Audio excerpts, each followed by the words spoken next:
Sunderland extend their lead at the top of the Championship, whereas Portsmouth fall to the bottom. Here's my roundup of round 11 of the Championship. Starting off on Tuesday night then, Cardiff 2, Portsmouth 0. A huge win for Cardiff and a massive defeat for Portsmouth. The turnaround at Cardiff has been absolutely phenomenal under Omar Rizza, and I'm absolutely sure he should get the job as Cardiff boss at this point. I think he's done brilliantly. The turnaround there's been outstanding, and Cardiff were outstanding here. I mean, 2-0 flat as Pompey, to be honest with you. The number of chances that Cardiff had in that first half, it could have been anything, honestly. Pompey, it was a concern I had earlier in the season, but I sort of gave them a free pass because they were playing the best teams in the league, literally. And I thought they look a bit open defensively. I thought that when they come to the Riverside, but I thought, when they're playing, more competitive opposition who they maybe expect to be competing with in the league more closely, their defence would improve. But it doesn't look like that's the case. We saw what happened at Stoke when they come up against a team who were absolutely clinical. They put 6 past Pompey, and Cardiff could have quite easily put 6 past them as well. So a really, really concerning performance from Pompey. Yes, they're going up against a very informed Cardiff team, but 24 shots Cardiff had, 10 on target. They destroyed Portsmouth in this game, and well worthy of being the winners. And I think if they stick with this manager, give him the job, I think they're going to be absolutely fine. He's done an outstanding job. Portsmouth, though, I can't lie, even though they got their first win at the weekend, even after them very, very tough first 7 games, they failed to beat Stoke. They got hammered there, failed to beat Oxford, and now they've lost to Cardiff, and their defence really, really concerns me. So Pompey, for the first time this season, I think I'm openly admitting, I think if they're not careful, they could be in serious trouble. Leeds 2, Watford 1. Quite honestly, Leeds should have had this game out of sight, really, early doors. They had so many opportunities. They started this game like an absolute house on fire. 2 goals in the first 7 minutes. They could have had a lot more. The game could have been absolutely above and beyond Watford. But Leeds didn't quite kill the game off, and things could have gotten a little bit sketchy in the second half had Watford found a way back and gotten that equaliser. Leeds, I think the only concern for them here is their finishing. Once again, wasn't at its absolute best, but they created an abundance of chances. 24 shots they had in this game, but only 7 on target, which I think tells you a little bit of a story. And maybe on another day, Watford could have stole something, and the mood could have been a lot worse coming out of Ellen Road, but they got the win they deserved, and that is all that matters, and I still have all faith that Leeds are going to be right at the top of the league come the end of the season. Watford continue to be up and down. They're inconsistent, not just, within games, but they're very inconsistent across the season so far. They've done really well at home, but they've now lost 6 away games on the bounce, I believe. So they certainly need to improve that if they've got any hopes of being in contention for the top 6. Oxford 1, Derby 1. A better point for Derby, you'd have to say. And I think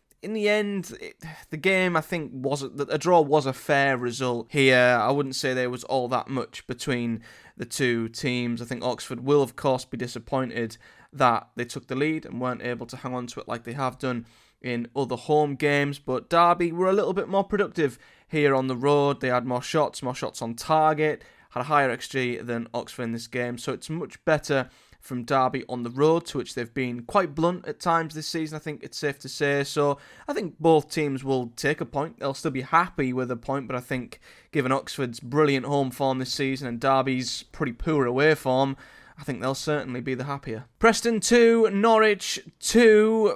Preston will be kicking themselves a little bit here that they didn't come away with all 3 points. Not only because they were 2-0 up after 12 minutes and started the game pretty well, but Emil Rees had an absolute glorious opportunity at 2-1 when he was through one-on-one, and he put the shot completely wide. That would have made it 3-1. That would have alleviated any pressure that Norwich were bringing back into the game. I mean, Norwich deserve immense credit for their reaction, getting back into the game, but the game could have been completely done and dusted had that chance went in. But what happens in the Championship if you don't kill good teams off is they more often than not punish you, and Norwich did that by getting themselves level and taking a point away from Deepdale. Other than that, it looked at a relatively even game in terms of the chances created. Well, Norwich did have a lot more of the possession. I think despite them being in a stronger position in the table and, despite being the better team throughout the season, I think they'll certainly be happy coming from 2-0 down to get something.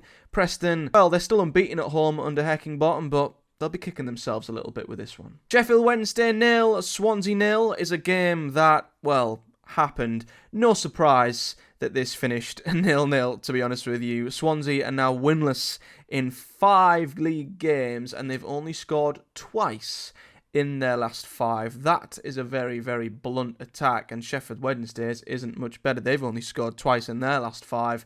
So there's no real surprise here that you've got two teams who did have chances, two teams who did hit the woodwork, but failed to create anything of massive meaning. Sheffield Wednesday didn't have a shot on target in this game. Swansea only had 1. So this is a case of two sides that I'm not massively worried about. They're just not very good in front of goal, and this result shows. Stoke 2, Bristol City 2, another home side blowing a 2-0 lead at home. Stoke were the ones who did it this time. They put themselves in front early. Kumas with a wonderful finish to put Stoke up front. And I thought to myself, partly from a Boro point of view, we've just come off the back of a game against Bristol City where we couldn't score, and Stoke put 2 past them within 15 minutes, and I'm thinking, what on earth? But Stoke's finishing and their general attacking play has been really, really good of late, and I thought the game was done, but a chaotic second half spell with an Aki Wells double turned the game around, and Stoke, in a way, kind of threw it away, didn't they? Bristol City certainly had spells, especially in the second half, where they quite honestly could have won it. And you look at the stats, they maybe should have. 28 shots and 10 on target for Bristol City. They had 5 big chances according to FootMob as well. So interesting game this. Stoke might be upset that they should have got something, should have won the game from a 2-goal lead. However, Bristol City created so much, they could argue they probably should have won this game. So a strange one, but I think both teams will probably shake hands and be happy with a point. QPR 1, Coventry 1. Two teams who are struggling down towards the bottom of the Championship, unable to get a win. I think they both desperately need. I think this is one of them draws that just doesn't really suit anybody, to be honest. I think Coventry, as we've seen many, many times this season, they weren't the best going forward, only 3 shots on target in this game, and even when putting themselves into a winning position, they still are just not able to convert it into the 3 points, as QPR come back at them in the second half and got an equaliser. You could say they deserved. QPR had more shots on target in this game. Again, just looking a little bit more threatening than Coventry, who, going forward, with all their attacking talent, it's not good enough for Coventry, and 1 win in 8 for them now, and I don't know how long they can just sort of go through the motions here, how long before panic sets in a little bit. I don't know. I think there's just still this hope, this expectation that things will just turn at Coventry, and they should, but the games just keep ticking by and the weeks keep ticking by and things just aren't turning in the right direction. So I don't envy the position that Coventry are in, and I don't envy the position their owners are in, because Mark Robins is by far the longest serving manager at this level, and to sack him would be an incredibly bold and brave decision, and to have a Coventry side in this position with a different manager could either go really well or it could descend and spiral into even more madness. So I don't envy the position they're in, and I don't envy the position QPR are in either. Yes, they got a point from this, but they're now winless in 7. Both teams don't really get much from this game, and I think they'll both be massively disappointed that they've not come away with the win here. It doesn't help either. To Wednesday then, and Blackburn 0, West Brom 0. Not quite a game that just happened. There was a little bit more to this one, and I think looking at it, West Brom definitely had the better chances. Blackburn weren't the usual swashbuckling, creative, free-flowing, goal-peppering team that they normally are at Ewood Park. Only 2 shots on target in this one. West Brom had better opportunities, but couldn't take them. I think Furlong and Hegel missed big chances for West Brom in the first half. They were denied a possible penalty towards the end as well. But West Brom, albeit they're not losing games, they're now winless in 5. After the defeats to Sheffield Wednesday and Boro, they've now drawn 3 games in a row, scoring only once away to Oxford. And the goals have dried up for Josh Maja. Tom Fellows' brilliant start to the season has just started to fizzle. I don't think it's anything to massively worry about, but this is what happens. Big teams, good teams who start the season well will eventually start to just regress and level out, and I think that will happen to a lot of teams in this league. But saying that, it's still a point away at Ewood Park, and Blackburn have been very, very strong there this season. So I think there's positives for both teams because they're both very good and neither was beaten by the other. Blackburn will be disappointed they couldn't keep their winning run going at home, but I think West Brom will definitely take a point. Hull 1, Burnley 1. Burnley's clean sheet run is over, but they still managed to get something from this game, and I think that's the key when you're a team at the top. You can't win every week, but the main thing is to just not lose, and that's what they did. They got themselves back into it late on with Zion Fleming's first goal for Burnley. So I think they'll probably take a point away from this. A lot of draws this week, I find, and a lot of teams who might just settle for the result at hand. But I think Burnley will take a point. You know, disappointing they couldn't keep the clean sheet run going, but I think for Hull, getting a goal against this Burnley team is a big positive in itself, and I think taking a point from them is as well. Looked a relatively even game other than that. So yeah, once again, I think it's another game where both sides can just go their separate ways and be relatively happy with what they've got. Luton 1, Sunderland 2. Now this was a game filled with a little bit of controversy. I think firstly, Sunderland, two things really. I think they're doing what top teams do. They take their chances when presented to them, and Luton seemed to be better here. They seemed to be more like the Luton of old. They were very, very creative. 19 shots they had at Sunderland's goal, by far the higher XG. But as I say, Sunderland took their chances when they came. Mundell especially took his goal incredibly well to go ahead. But I also think there's an argument that not only when you're flying high are you clinical, you also get that little run of the ball too, and Luton have a huge point to be massively, massively aggrieved with that disallowed Morris goal. I cannot quite fathom what on earth the linesman was seeing. You know, it's not even a tight call. Morris is miles onside.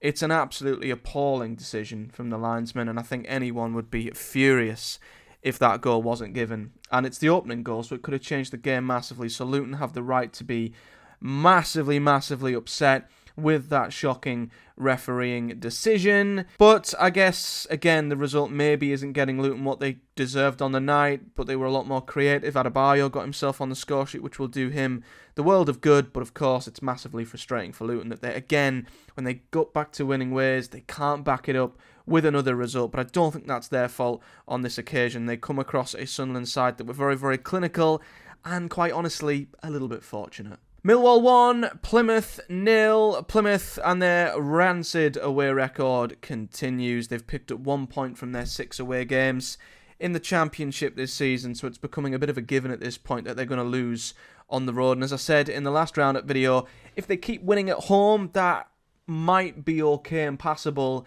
in terms of survival, but they'll be putting a lot of pressure on their home form to prop them up at this rate, because their away form is just not good enough and desperately needs to improve. Millwall, though, as I say, I was a bit surprised by how quietly they'd slipped down the league table over the last few weeks. This is a big 3 points for them against the team that were in and around them at the time, and it's a home game. Let's be honest, against Plymouth, I think you should definitely be looking to win. So they'll be happy with the result. Plymouth, though, have to massively improve on the road. Finally, Boro 1, Sheffield United 0. As always, I did a full in-depth review of this game on the channel in my Project Boro series, but this was a good performance from Boro. Very good both defensively, which has come to, be a regular thing with Boro. It's all about our individual errors, and even though we did make one in this game, Luke Ayling was there to spare our blushes and clear Sheffield United's biggest chance off the line in the first half. But other than that, Sheffield United didn't really create all that much, which is kind of what Sheffield United do. They're not the most attacking, free-flowing team in the league. It was all about whether Boro could actually find that moment of magic at the other end, and it come in the best possible way with Emmanuel Latelath coming off the bench to score the winner, ending his huge goal drought. So the perfect way to win for Boro, a big win as well after 2 successive defeats, and successive defeats for Sheffield United as well. And it's a bit like West Brom really, when a team starts incredibly well, they will naturally start dropping off a little bit, but there's no harm in Sheffield United losing and their first 2 defeats coming away to Boro and Leeds. I don't think there's any shame in that. It's how they bounce back when they come up against opposition they're maybe more likely to beat, and of course when they get back at home. Because if I was Sheffield United, I would be a little bit concerned by their attacking numbers. I think massively they're leaning on their defensive side, which is still very, very good and was here. But I'll be interested to see how they react to this. As for Boro, we had this against West Brom a few weeks ago and we failed to capitalise on it, so I'm not getting too excited or optimistic about Boro just yet.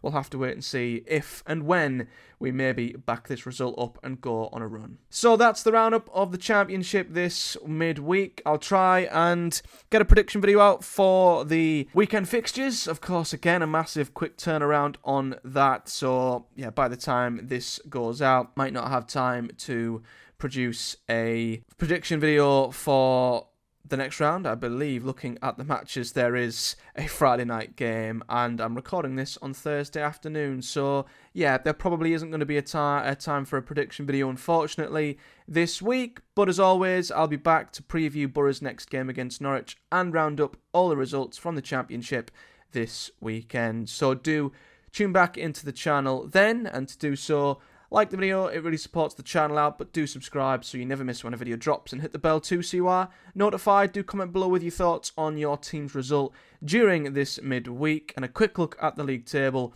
before we go. And as you can see, Sunderland have extended their lead at the top. The biggest, I think, the gap has been at the top thus far. 3 points to Burnley, who dropped points. Leeds are right on their shoulders now. The top 3 have sort of got a bit of a gap to a couple of teams below them who haven't been all that consistent. Not a lot of W's in that right-hand column for any of the top teams, really. You know, and you've got West Brom and Sheffield United with a few defeats in there. Same for Blackburn. So I think the chasing pack will be licking their lips a little bit. It's all about who can put together a run. I think any team that puts together a run of 3 or 4 wins will absolutely catapult themselves into the top 6. It's so open right now. It's just a case of who can be the most consistent, because there isn't a team really in there that you can say is being massively consistent other than Leeds, Burnley and probably Sunderland, the top 3 maybe, and that's what's edging them out in front of the others ever so slightly. Moving towards the bottom of the table, Portsmouth drop to the bottom, and I can't lie, I am a little bit worried about them. Same with QPR. Coventry I still think will come good, but they're in the bottom 3. And they're in the bottom 3 by 2 points as well. They cannot afford to allow their season to continue to slip in the manner that it is. We'll see if there's a turnaround. Luton's up next. What a big game that is. The 2 biggest underperforming teams, you could say, this season going head-to-head at the CBS. Massive, massive game at the weekend. But that's it for now, guys. A big thank you for watching. Do take care, and I'll see you all in the next one.